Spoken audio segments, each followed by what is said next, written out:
going to be preaching today, actually all day. I'm going to be here all day. So the next services, I'm going to take a different perspective of John chapter 20. But I want to preach out of John chapter 20 all day. John chapter 20, I want to begin at verse number 1. In this first service, I want to read down to verse 10. John chapter 20. Pericope of my Bible references the resurrection. And we find these words. Now, on the first day of the week, Mary Magdalene came to the tomb early while it was still dark, saw that the stone had been taken away from the tomb.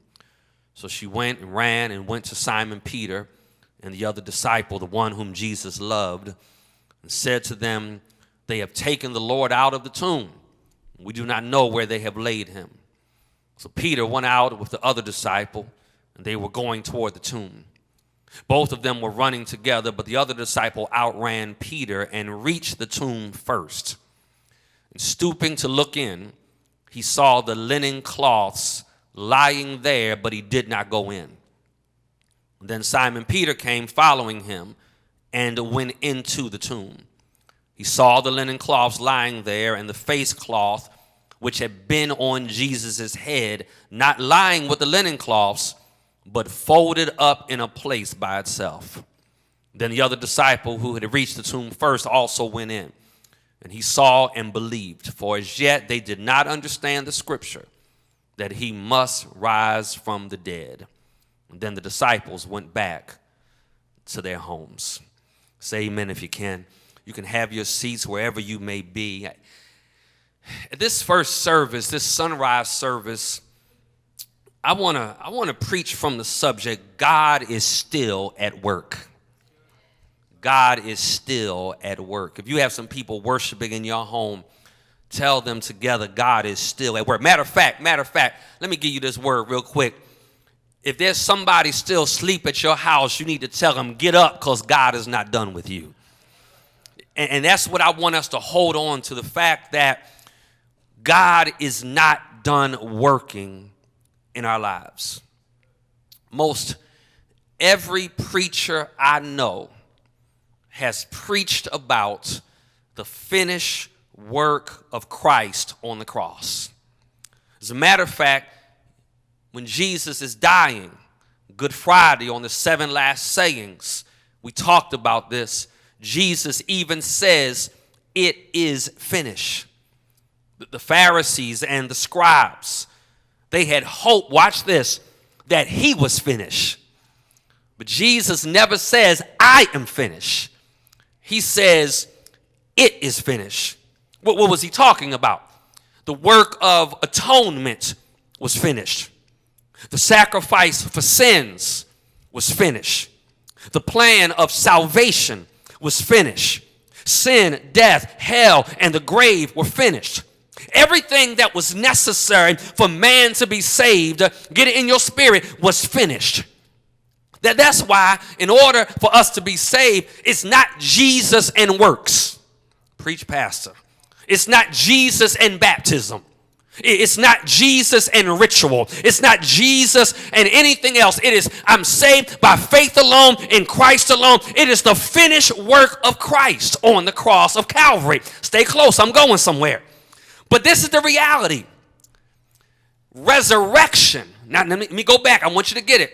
Calvary speaks of the finished work. Now watch this. But resurrection speaks of the unfinished work. Y'all, if those of us who are saved, we would have to testify, y'all, the empty tomb makes a difference. Matter of fact, let me stop with that bad theology. Let me stop with that. It's really not an empty tomb. It's an almost empty tomb. I mean, let's just be honest, because I just read the cloths are in the tomb and the napkin that was on his face is in the tomb. So it's really not an empty tomb. It's an almost empty tomb. But the almost empty tomb makes all of the difference. That's what turns, help me somebody, night into day. That's what turns despair into hope. That's what turns death into life. And now watch this.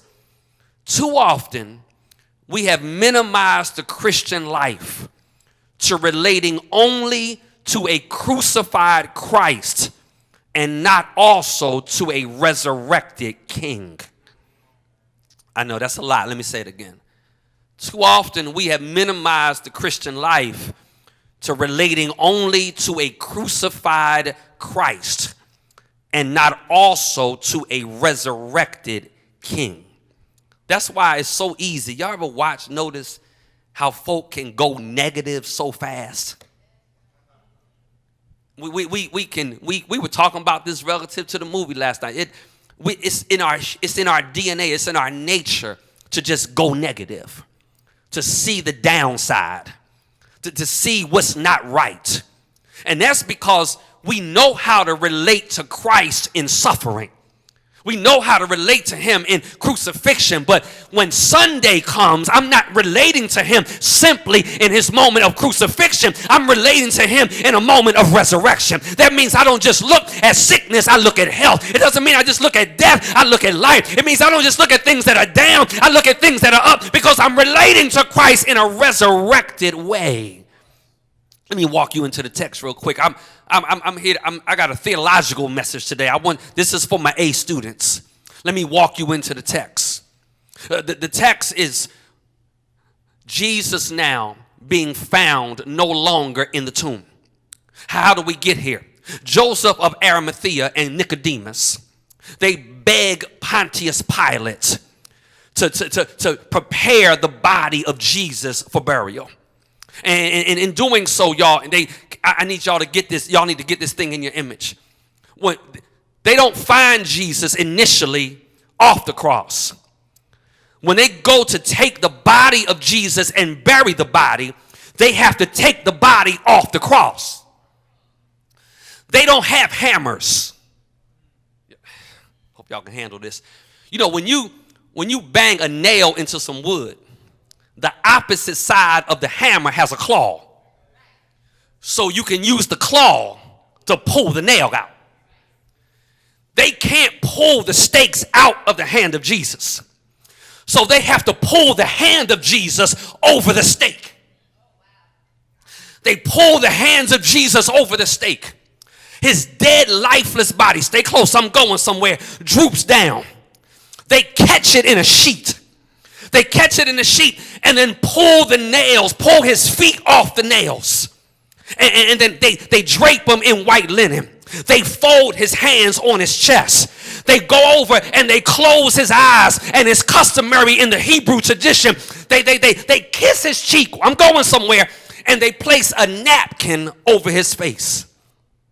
And yet, but Pastor, it's Easter. Story don't end there. Because on the third day, they go back for the body. Can I park here for a moment? That some of us, we got to stop living like it's day one. Come on, somebody just shout out, live like it's day 3. Let me see. Day 1 is when hell breaks loose. Day 2 is on Saturday when there is no help. But day 3 is when there's hope for my situation. And I'm about sick and tired of believers that always are living in a day 1 mindset or a day 2 mindset. They went through all of that, but then they show up and on day 3 there is still hope. Now watch what happens, y'all. Y'all watch what happens. Y'all, on day 3, they go back looking. And the one who was and is to come comes forth like a mighty conqueror. The stone has been rolled away. And watch what happens. Mary is the first one to come to the empty tomb. She is frightened. So she goes and she gets Peter and John. Peter goes there. Watch this. The grave clothes are not there. Are there. The body is not there. This is where I'm going. But the napkin that had been placed over the face of Jesus. Watch what the Holy Ghost says. It's right there in the text. The Holy Ghost specifies that when they find the napkin that they had draped over the face of Jesus, watch what it says. It was neatly folded in a place. Now, in order to understand that, y'all, you got to understand Hebrew tradition.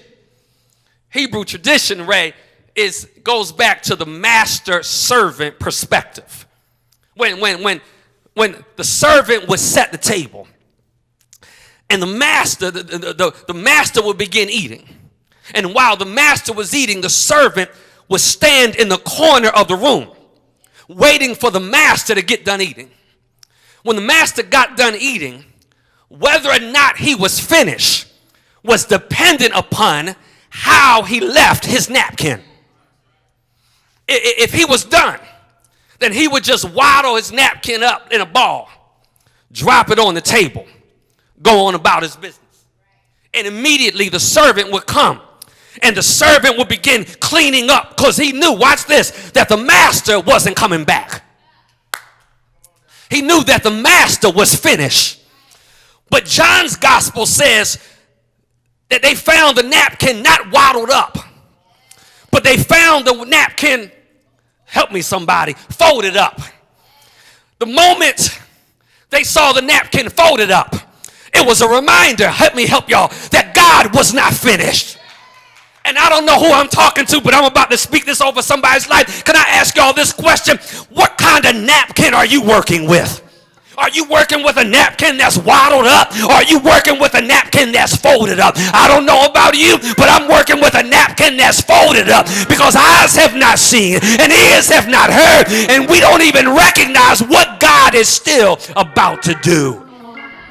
Get that thing in your spirit. Everybody say, God is not finished with me. See, because understand this, Jesus is the second person of the Godhead. And when Jesus on the cross, as the second person of the Godhead, says it is finished, he's making the statement that I am not finished. And when he folds the napkin, he's letting folk know that resurrection means that God and the God we serve is not finished.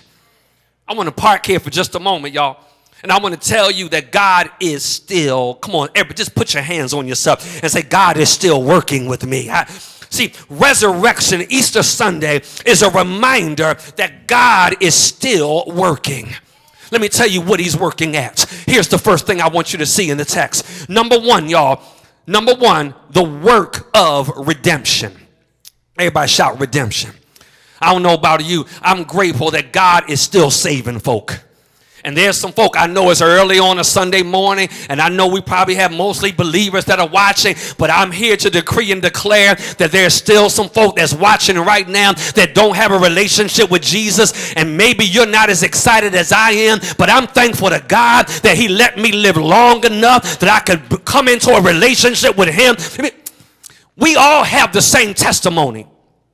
Our testimony is, I'm born in sin, shapen in iniquity. And the work of Jesus is not done because God is still saving people. Can I tell you what? Let me tell you what redemption is. He's still in the midst of the work of redemption. Redemption means to buy back. To redeem means to buy back. If you're saved, let me help you for a minute. You've been bought out. Oh, this will make me shout up in here. Let me help you for a moment. See, when a company is not doing that well, a bigger company with more resources will show up, watch this, and they will buy them out. And when you get bought out, that means the old leadership doesn't run stuff no more. It means the old management doesn't run it anymore.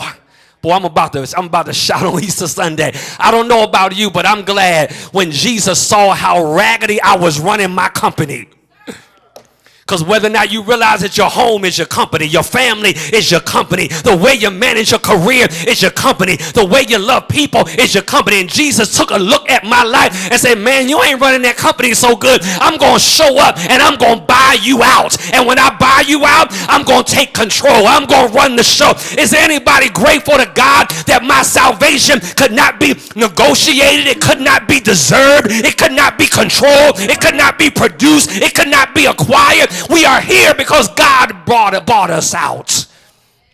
The first work that's not done is redemption. And I need you to hear me. If you are listening to me in this broadcast, I want you to be encouraged over the fact that redemption is God looking at you and saying, watch this, I made you, but I made you better than that. And so he sends Jesus to die for us. And I'm here to tell you, if you're watching this broadcast and you don't have a relationship with Jesus, God is not done working. He is still saving people. As a matter of fact, I'm convinced, I'm going to go ahead and speak it out. I'm convinced there's going to be people typing in, I want to be saved. I believe people going to tell their mamas and grandmamas, I want to be saved. Because at the end of the day, resurrection teaches us that God is still at work. He is still working the work of redemption. But there's the second thing the text teaches us. Not only is it about the work of redemption. God, I hope this blesses somebody. Come on, just get your hands on yourself and say, come on, this one's for me. This one's for me. I want you to get this. Because what blesses me is that if you're watching, you're listening, you're saying, well, Pastor, I'm already saved. So if God saved me already and I've already had that work, then for me, he done. No, sir, no, ma'am. Because he's not still just working the work of redemption. It's for me or for nobody else. He's also working the work of restoration.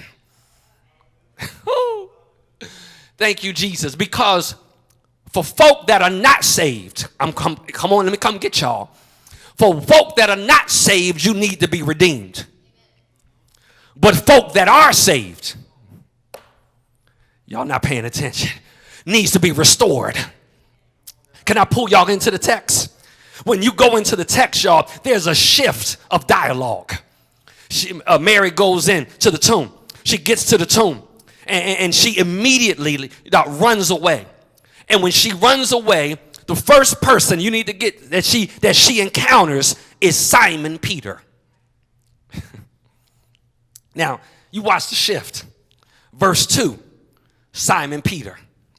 Verse 3, so Peter.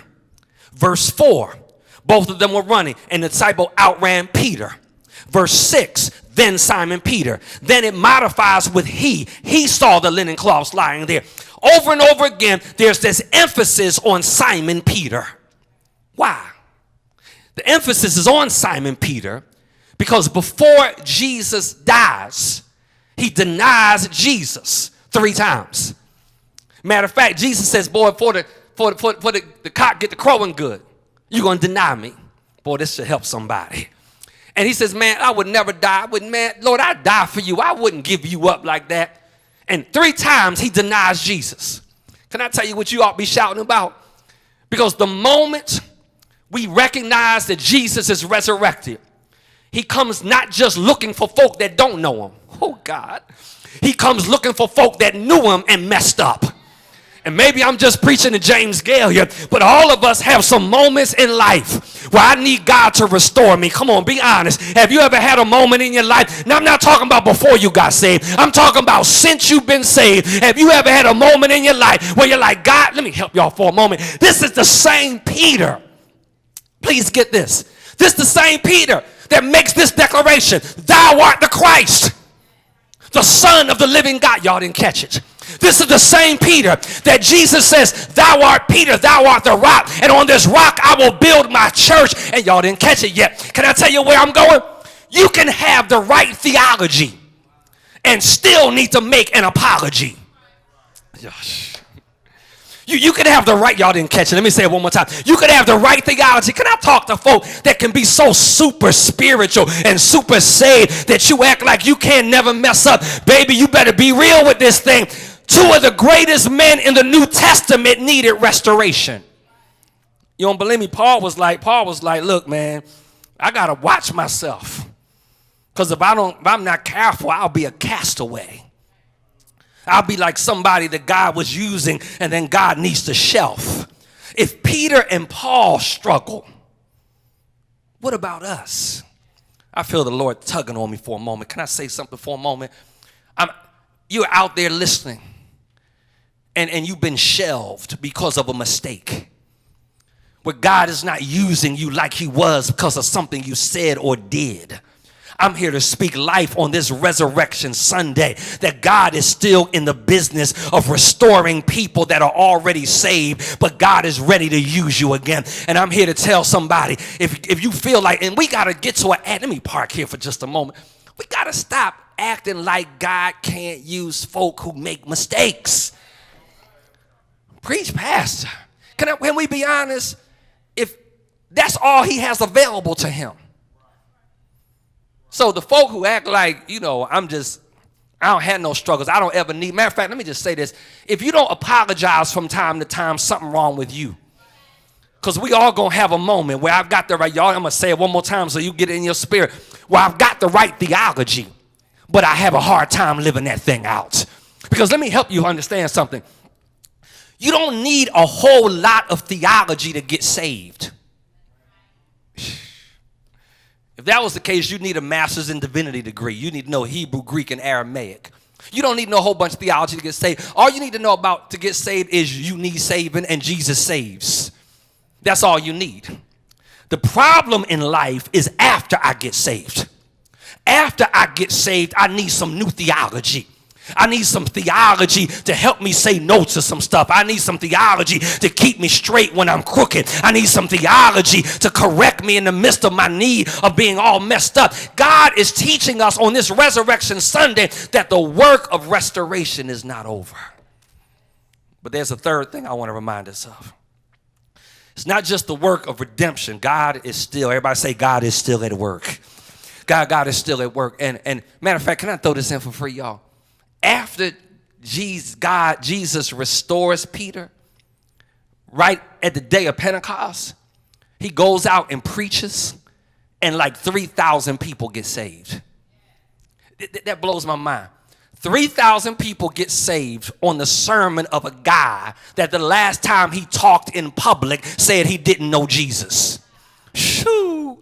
I'm sorry, y'all. I'm going to raise this thing up. Maybe I'm going to be the only one shouting. I'm so glad God can use anybody. I'm so glad God can use folk that have failed and messed up and have misspoken and have not always done right and always gotten it right. And God can say, but I'm in the business because I got up early on a Sunday morning. I'm in the business of restoring people that already know me. I'm in the business of redeeming those that don't know me and restoring people that do know me. I'm going to say something I would know, y'all, just to give you the realness that this is just a regular service for me. I need my maintenance folk to not burn me up and turn that heat off. So here it is, y'all. It is the work of, hey, y'all, it's just real. We still having church, y'all. So it's the work of redemption. Everybody shout redemption. It is the work of restoration. Everybody shout restoration. I won't be much longer. It is the work of resurrection. Now, let me help y'all for a moment. Because what we have to be reminded of is Jesus is not going to be the last one to experience resurrection. Thank you, Jesus. Matter of fact, Paul says in 2 Corinthians chapter 5, for we know that if this tabernacle, that means this body is destroyed, we have a house not made with hands, eternal in the heavens. And I want to remind us that God is still in the business of resurrection. He is still, because all Jesus is the first fruits. Everybody say first fruits. He is the first fruits of resurrection. And I want to park here for a moment. And in the midst of also our experiencing, y'all, a bodily resurrection one day, I want us to be reminded and encouraged that God is still resurrecting dry places. Oh, thank you, Jesus. He's still resurrecting dead places. He's still in the business of bringing about life where there is death. And I don't know about you, but I'm so grateful that even since I've been saved, there's been moments in my life that have gotten dark and dreary and dry. Can I tell you what I mean by a dry place? A dry place is that place of friction. That place where you keep trying, and you're not getting any kind of, you keep putting the effort in, but you're not getting the result that you would hope you would get. But we serve a God that is so good. He knows how to lubricate and resurrect those dry places because God is still at work in resurrection. He's at work in resurrection. He's at work in redemption. He's at work in restoration. I got two more. I'm almost done. But God, everybody say he's still at work. But he's still at work, watch this, in reclamation. He's still at work in reclamation. Let me park here for a moment. Pastor, what do you mean? Jesus is still at work in reclaiming stuff, don't shout too loud, that Satan has stolen. Shh. See, can I just teach us for just a minute? We're in a season where the devil has been given certain latitude, because we live in a fallen world. So even what we experience in terms of the disease state, it's just more evidence that we live in a fallen world. And because we live in a fallen world, we don't get to dictate what the fall looks like. Preach, Pastor. So Satan has been given certain powers, certain latitude. That's why he's even referred to as the prince of the power of the air. And ever since the Garden of Eden, Satan has usurped the claim of God on the earth. I'm going somewhere. But let me tell y'all something. The day is coming when Satan's time is going to be over. Preach, Pastor Gail here. The time is going to come, according to Revelation chapter 19, when the armies of the Antichrist are going to gather together in the valley of Armageddon, and they're going to fight against the Lord. And in Revelation 19, it says Jesus is going to show up with power and glory, and he's going to have on a vesture or clothing, and on his thigh is going to be a tattoo that is written King of Kings and Lord of Lords. And let me tell y'all something. Have you ever heard people ask the question, what is this world coming to? I hear that all the time. Folks shooting each other. What's this world coming to? We in the coronavirus. What is this world coming to? I don't like how things look. What is this world coming to? Let me tell you what this world is coming to. If you read the end of the story, oh Lord, let me tell you, it's only one place the world is coming to. Back to Jesus. See, when it's all said and done, everything is coming back to Jesus. That's why the Bible says every knee will bow and every tongue will confess. Man, I wish I had help in here. I'm going to speak this over the airways. Easter tells us that everything that the devil has taken, he's going to have to give back. And I'm here to decree and declare right now, even in our lives, God is still a God of helping us reclaim some stuff. And if we were to be honest, there's some stuff happening at this season in society that God is using to enable us to reclaim some stuff. Can I go ahead and speak over it? Some of us need to reclaim our health. Some of us need to reclaim our families. Some of us need to reclaim our priorities. I'm going to preach about that at the 8 o'clock service. We need to reclaim our community. We need to reclaim our common sense. God is calling us to a season where he is at work and God is reclaiming some stuff. And I don't know about you, I'm grateful. As a matter of fact, as I look back over my life, even in this past month, even though it's different, even though I've got to struggle through some stuff like everybody else, I'm already seeing evidence, Jesus, that there had been some things in my life that Satan had grabbed. And now God has us positioned differently and we're able to reclaim. It's families having devotion together that never have.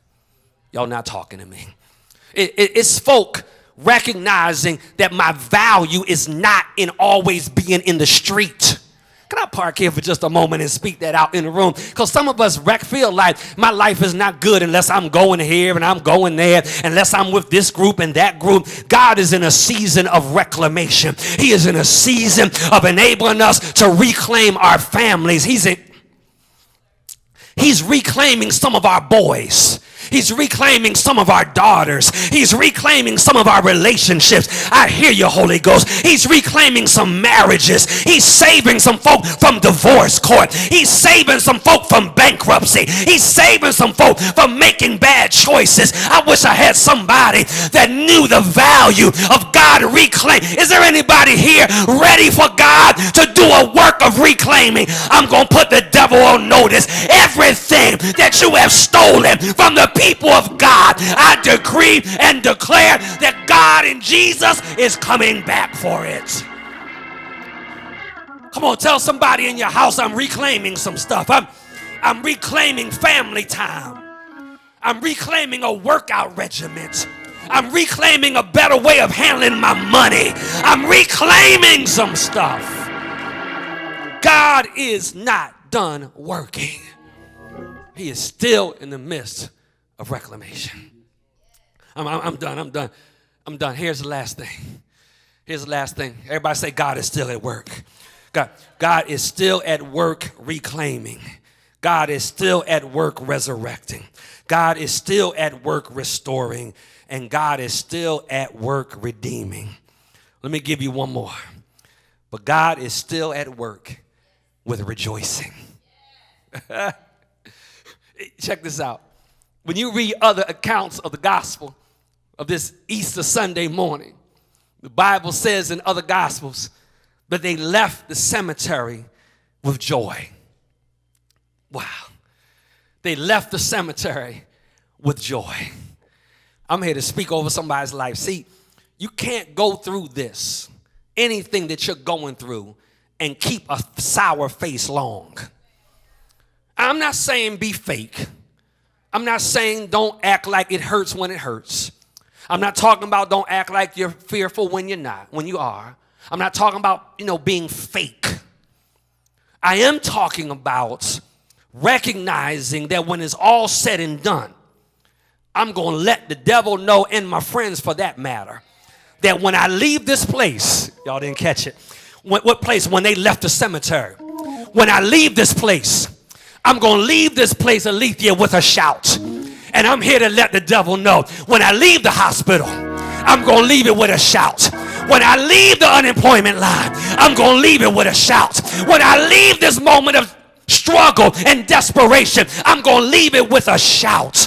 Can I take a moment and invite us, wherever you may be, can you release a sound of joy? I said, can you release a sound of joy? Why should I release a sound of joy? Release a sound of joy because God is good. Release, come on, I dare you. Open up your mouth and release a sound of joy because God is still saving. Release a sound of joy because God is in control. Release a sound of joy because God is not done working. Release a sound of joy. Has he done anything in your life? If he's done anything in your life, take a moment right now in your living room, in your car, while you're at work. I dare you, take a moment right now and release a sound of joy, a sound of joy.